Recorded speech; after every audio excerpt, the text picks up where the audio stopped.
ಕೋಲಾರ ನ್ಯಾಯಾಂಗ ಇಲಾಖೆ ನೌಕರರ ಪತ್ತಿನ ಸಹಕಾರ ಸಂಘ 2025-26ನೇ ಸಾಲಿನ ಅಧ್ಯಕ್ಷ ಉಪಾಧ್ಯಕ್ಷ ಹಾಗೂ ನಿರ್ದೇಶಕರ ಚುನಾವಣೆಯಲ್ಲಿ ಅಧ್ಯಕ್ಷರಾಗಿ ಆರ್ ಸುಜಾತ, ಉಪಾಧ್ಯಕ್ಷರಾಗಿ ಚಂದ್ರಶೇಖರ್, ಗೌರವಾಧ್ಯಕ್ಷ ಎಸ್ ರಾಜಾಬಾಬು, ಖಜಾನ್ಸಿ ಬಾಲಕೃಷ್ಣ ಎವೈ, ಆಂತರಿಕ ಲೆಕ್ಕ ಪರಿಶೋಧಕರಾಗಿ ಮುನಿರಾಜು ನೇಮಕಗೊಂಡಿದ್ದಾರೆ. ಇನ್ನು ನಿರ್ದೇಶಕರಾಗಿ ಕೆಎಸ್ ಸುಶೀಲಾ, ಶೋಭಾರಾಣಿ, ಮುರಳೀಧರ್, ಮುನೇಗೌಡ, ಮಂಜುನಾಥ್, ಮಣಿ, ದೇವೇಂದ್ರ, ಭಾರತೇಶ್, ಕಿರಣ್ ಕುಮಾರ್, ಉಷಾದೇವಿ, ನಾಗೇಂದ್ರ ಕುಮಾರ್, ಮುನಿರಾಜು ಚುನಾಯಿತರಾಗಿದ್ದಾರೆ. ಇನ್ನು ಈ ಸಂದರ್ಭದಲ್ಲಿ ನ್ಯಾಯಾಂಗ ಇಲಾಖೆ ನೌಕರರ ಪತ್ತಿನ ಸಹಕಾರ ಸಂಘದ ಕಾರ್ಯದರ್ಶಿ ಸಿ ಪ್ರಕಾಶ್ ಹಾಗೂ ಸಿಬ್ಬಂದಿ ಹಾಜರಿದ್ದರು. Kittanduru Venkataram, punch TV news, Kolar.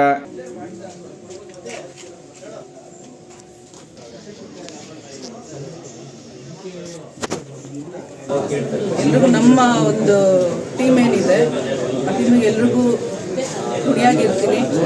ಯಾಕಂದರೆ ನಮ್ಮ ಟೀಮ್ಗೆ ಒಂದು ಇದನ್ನ ಹೇಳಬೇಕಂದ್ರೆ ಅದಕ್ಕೆ ಎಷ್ಟು ಕೊಂಡಾಡಿದ್ರು ಸಾಲದು ಅಂತ ಹೇಳಕ್ಕೆ ಇಷ್ಟಪಡ್ತೀನಿ. ಯಾಕಂದರೆ ಒಂದು ಮಹಿಳೆನ, ಒಂದು ಹೆಣ್ಮಗುನ ನಿಲ್ಲಿಸಿ ನಾವು ಗೆಲ್ಸ್ಕೋಬೇಕು, ನಾವು ಸೊಸೈಟಿನ ಒಂದು ಹೆಣ್ಮಗುವಿಂದ ಮುಂದುವರಿಸ್ಬೇಕು ಅಂತ ಮನ್ಸು ಮಾಡಿದ್ರಲ್ಲ, ಅದಕ್ಕೆ ನಾನು ಯಾವತ್ತಿಗೂ ಋಣಿಯಾಗಿರ್ತೀನಿ.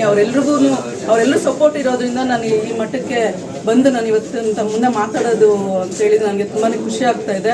ಅವರೆಲ್ಲರೂ ಸಪೋರ್ಟ್ ಇರೋದಕ್ಕೆ ನಾನು ಈ ಮಟ್ಟಕ್ಕೆ ಬಂದಿದ್ದೀನಿ. ಯಾಕಂದರೆ ನಮ್ಮ ಟೀಮ್ ಅಷ್ಟು ಒಳ್ಳೆ ಇದನ್ನು ಎನ್ಕರೇಜ್ ಮಾಡುತ್ತೆ ನಮಗೆ ಹೆಣ್ಮಕ್ಳಿಗೆ. ಮೊದಲಿಂದನೂ ಈ ನನಗೆ ಅಧ್ಯಕ್ಷ ಸ್ಥಾನನ ಕೊಟ್ಟು ಈ ಮಟ್ಟಕ್ಕೆ ನಾನು ಮಾಡಿದೆ. ಅವ್ರಿಗೆಲ್ರಿಗೂ ಋಣಿಯಾಗಿದ್ದು ಅವರ ಸಲಹೆ ಇದನ್ನೆಲ್ಲ ತಿಳ್ಕೊಂಡು ನಾನು ಮುಂದಿನ ದಿನಗಳಲ್ಲಿ ಎಲ್ರಿಗೂ ಅನುಕೂಲ ಆಗೋ ಥರ ನಡ್ಕೋಬೇಕು. ಮತ್ತು ನಮ್ಮ ನೌಕರರಲ್ಲಿ ಏನಿದೆ ಕುಂದುಕೊರತೆಗಳು, ಅವ್ರಿಗೇನಿದೆ ಅವ್ರದ್ದು ಬೇಗ ಬೇಗ ಸಮಸ್ಯೆಗಳನ್ನ ಬಗೆಹರಿಸ್ಕೋಬೇಕು. ನಾನು ಅಲ್ಲಲ್ಲೇ ಅದನ್ನು ಇತ್ಯರ್ಥ ಮಾಡಬೇಕು ಅಂತ ಇಟ್ಕೊಂಡಿದ್ದೀನಿ. ಮತ್ತು ನಮ್ಮ ಇದರಲ್ಲಿ ಮುಂದಿನ ದಿನಗಳಲ್ಲಿ ಎಲ್ಲರೂ ಸೊಸೈಟಿಲಿ ಹೇಳೋ ಇದರಲ್ಲಿ ಸಾಲ ಇದ್ರದ್ದೆಲ್ಲನೂ ಅಂತ ಹೇಳಿದ್ರೆ ಅದನ್ನು ನಾವು ಇನ್ನೂ ಹೆಚ್ಚಿಗೆ ಕೊಟ್ಟು ನೌಕರರು ನಮ್ಮ ಇದಕ್ಕೆ ಅದನ್ನು ಮುಂದುವರಿಸಿ ಎಲ್ರಿಗೂ ಅನುಕೂಲ ಮಾಡಬೇಕು ನನ್ನ ಒಂದು ಇದರಲ್ಲಿ ಅಂತ ನಾನು ಎಲ್ರಿಗೂ ಸಪೋರ್ಟ್ ಮಾಡ್ತಾರೆ ಅನ್ನೋದನ್ನು ನಾನು ಭರವಸೆ ಇಟ್ಕೊಂಡಿದ್ದೀನಿ. ಎಲ್ಲ ನೌಕರರಿಗೂ ಮತ್ತು ನಿರ್ದೇಶಕರಿಗೂ ನಾನು ಈ ಮೂಲಕ ಧನ್ಯವಾದಗಳು ಹೇಳ್ತೇನೆ. ನನ್ನ ಮೇಲಿರೋ ನಂಬಿಕೆ ನಾನು ಖಂಡಿತ ಉಳಿಸ್ಕೊಳ್ತೀನಿ ಈ ಸಮಯದಲ್ಲಿ ಹೇಳಕ್ಕೆ. ಚುನಾವಣಾಧಿಕಾರಿಗಳು ತುಂಬ ಸುಸೂತ್ರವಾಗಿ ಚುನಾವಣೆ ನಡೆಸ್ಕೊಟ್ಟಿದ್ದಾರೆ. ಉಪಾಧ್ಯಕ್ಷನಾಗಿ ಆಯ್ಕೆ ಆಗೋಕ್ಕೆ ನನಗೆ ಎಲ್ಲರೂ ಆಶೀರ್ವಾದ ಮಾಡಿದ್ದೀರಾ. ದಯವಿಟ್ಟು ಎಲ್ರಿಗೂ ನಾನು ಹೃದಯಪೂರ್ವಕವಾಗಿ ಕೃತಜ್ಞತೆ. ಸುಮಾರು 10 ವರ್ಷಗಳಿಂದ ಈ ಸೊಸೈಟಿ ಸ್ಥಾಪನೆ ಮಾಡಿದಾಗ